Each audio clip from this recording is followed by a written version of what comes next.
കഴിഞ്ഞ ദിവസം സോഷ്യൽ മീഡിയയിൽ കണ്ട ഒരു കുറിപ്പ് വായിച്ചപ്പോൾ അത് പ്രേക്ഷകരുമായി ഒന്ന് പങ്കുവയ്ക്കണമെന്ന് തോന്നി. നമ്മളൊക്കെ ഈ സമൂഹത്തിൽ ജീവിക്കുന്നത് എന്തിനു വേണ്ടിയാണ്? ഒരുപാട് പണം സമ്പാദിക്കണം, കിട്ടുന്നതെല്ലാം കൂട്ടി കൂട്ടി വയ്ക്കുന്നു, കിട്ടാൻ വേണ്ടി ഏത് മാർഗവും സ്വീകരിക്കുന്നു. അതല്ലേ ശരി?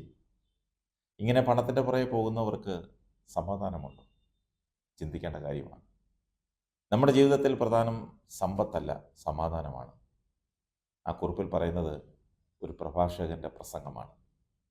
അധികാര സ്ഥാനങ്ങൾ ലഭിച്ചിട്ടും സമൂഹത്തിൽ അപഹാസ്യതരെ പോലെ കഴിയേണ്ടി വന്നവരെ നമുക്കൊന്ന് കണ്ടാലോ എന്ന് പറഞ്ഞാണ് ആ പ്രഭാഷകന്റെ പ്രസംഗം തുടങ്ങുന്നത്. അപ്രകാരം ജന്മം കൊണ്ട ആരുടെയെങ്കിലും മുഖമോ രൂപമോ പേരോ മറ്റോ നിങ്ങളുടെ ഓർമ്മയിലുണ്ടെങ്കിൽ രഹസ്യമായി പറഞ്ഞോളൂ.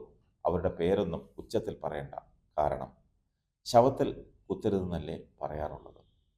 ഇപ്രകാരം ഒരു പ്രഭാഷകൻ പറഞ്ഞ ശേഷം ആരെയോ അന്വേഷിക്കുന്നത് പോലെ സദസ്യരെ നോക്കിയപ്പോൾ അവിടെ ഉണ്ടായിരുന്ന ആരെയെങ്കിലും ഉദ്ദേശിച്ചാണോ അപ്രകാരം പറഞ്ഞതെന്ന് ചിലർ അടക്കം പറഞ്ഞു. എല്ലാവരെയും സൂക്ഷ്മ നിരീക്ഷണം നടത്തുന്ന മുഖഭാവത്തോടെയും തികഞ്ഞ വാത്സല്യത്തോടെയും പ്രഭാഷകൻ ഇപ്രകാരം പറഞ്ഞു: അധികാരം അഴിമതിയുമായി ചേരുന്ന പ്രവണതയെ അനുഭവങ്ങൾ നമുക്ക് കാണിച്ചു തന്നിട്ടുണ്ട്. എന്നാൽ പരമാധികാരിയാണെന്ന തോന്നലുണ്ടായാൽ അയാൾ അഴിമതിയുടെ ആഴമില്ലാ കയത്തിൽ വീഴാനാണ് സാധ്യത. ആഴമില്ലാ കയത്തിൽ വീണ ആരെങ്കിലും കരകയറിയതായി കേട്ടിട്ടുണ്ടോ? നമ്മുടെ വ്യവസ്ഥിതിയിൽ അപ്രകാരമുള്ള വീഴ്ചകൾക്ക് സാധ്യത ഏറിയെന്നറിഞ്ഞാലും ചിലർ അതിൽ മാത്രമേ സഞ്ചരിക്കുകയുള്ളൂ എന്ന് വെച്ചാൽ കാത്തിരുന്ന് കാണാമെന്നല്ലാതെ മറ്റെന്തു പറയാൻ? പിടി വീണാൽ പിന്നീടുള്ള കാലം ഇത്തരക്കാർക്ക് അപഹാസ്യരായല്ലേ കഴിയാനാവും. എന്നാലും കുഴപ്പമില്ലെന്നാണെങ്കിൽ മുന്നോട്ട് പോയിക്കോളൂ, ഞങ്ങളൊക്കെ കാണാൻ വന്നോളാം. ഇക്കൂട്ടരെ ഒരു കാര്യം കൂടി ഓർമ്മിപ്പിക്കുന്നത് നന്നായിരിക്കുമെന്ന് തോന്നുന്നു. ജീവിതത്തിൽ നമുക്ക് സമ്പത്തല്ല പ്രധാനം, സമാധാനമാണെന്ന സത്യം തിരിച്ചറിയാൻ നമ്മൾ വൈകരുത്. സമാധാനം സർവ്വ ഐശ്വര്യങ്ങളും പ്രദാനം ചെയ്യുമെന്ന് തിരിച്ചറിയുന്നവർ ചതിക്കുഴിയിൽ വീഴാനുള്ള സാധ്യത വളരെ കുറവാണ്. അപ്പോൾ പലരും ധരിക്കുന്നത് പോലെ ധനവാനായാൽ എല്ലാ വിജയവും കയ്യിൽ ഒതുങ്ങില്ല.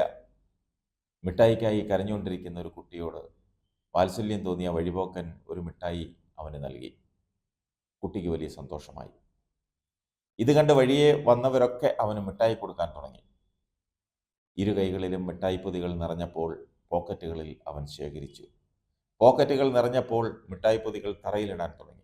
ഒടുവിൽ അവനത് ശല്യമായി മാറിയെന്ന് മാത്രമല്ല, ആരെങ്കിലും മിഠായി കൂമ്പാരങ്ങൾ വാരിക്കൊണ്ടു പോയാൽ മതിയെന്നായി. ഇതാണ് നമ്മൾ ഉൾക്കൊള്ളേണ്ട പാഠം. അഴിമതി നടത്തി പണക്കാരായവരുടെ സമൂഹത്തിലെ സ്ഥാനം എവിടെയാണെന്ന് കൂടി ഓർക്കണം. സമ്പാദിച്ചത് കൊച്ചുമക്കൾക്കാണെങ്കിലും അത്തരക്കാരെ മക്കൾക്ക് പോലും വേണ്ടതായ സംഭവങ്ങൾ നമുക്ക് ചുറ്റുമുണ്ട്. അതിനാൽ നമ്മൾ പ്രാർത്ഥിക്കേണ്ടത് സമ്പത്തിന് മാത്രമാകരുത്, സമാധാനത്തിന് കൂടിയാവണം. ജീവിക്കാൻ സമ്പത്ത് തീർച്ചയായും വേണം, പക്ഷേ വളഞ്ഞ വഴികളിലൂടെ വേണ്ട. അതിൻ്റെ പേരിൽ ഒരിടത്തും തലകുനിക്കുകയും വേണ്ടെന്നാണ് പറഞ്ഞതിൻ്റെ സാരം. അഴിമതിയുടെ കറകൾ പുരണ്ട അന്നത്തിന്, അധ്വാനിച്ചുണ്ടാക്കിയ അന്നത്തിൻ്റെ രുചി ഉണ്ടാകില്ലെന്ന് പഠിപ്പിക്കാതിരിക്കാൻ കാലത്തിന് കഴിയില്ല. വരദാനം പോലെ കിട്ടിയ ജീവിതത്തിൽ ഓരോ പ്രശ്നത്തിൽ പെട്ട ശേഷം അതുമിതും പറഞ്ഞിട്ട് എന്താണ് കാര്യം? അതിനാലാണ് മഹാകവി പാടിയത്: നമുക്ക് നാമേ പണിവത് നാഗം നരകവും അതുപോലെ. വളരെ ശ്രദ്ധയോടെ തൻ്റെ വാക്കുകൾക്ക് കാതോർത്തിരുന്ന സദസ്യരോട് പ്രഭാഷകൻ പറഞ്ഞു നിർത്തി. ഇത് നമ്മൾ ഓരോരുത്തരും ചിന്തിക്കേണ്ട കാര്യമാണ്. നമ്മുടെ ജീവിതത്തിലും നമുക്ക് ചുറ്റും നടക്കുന്ന കാര്യങ്ങളാണിതൊക്കെ.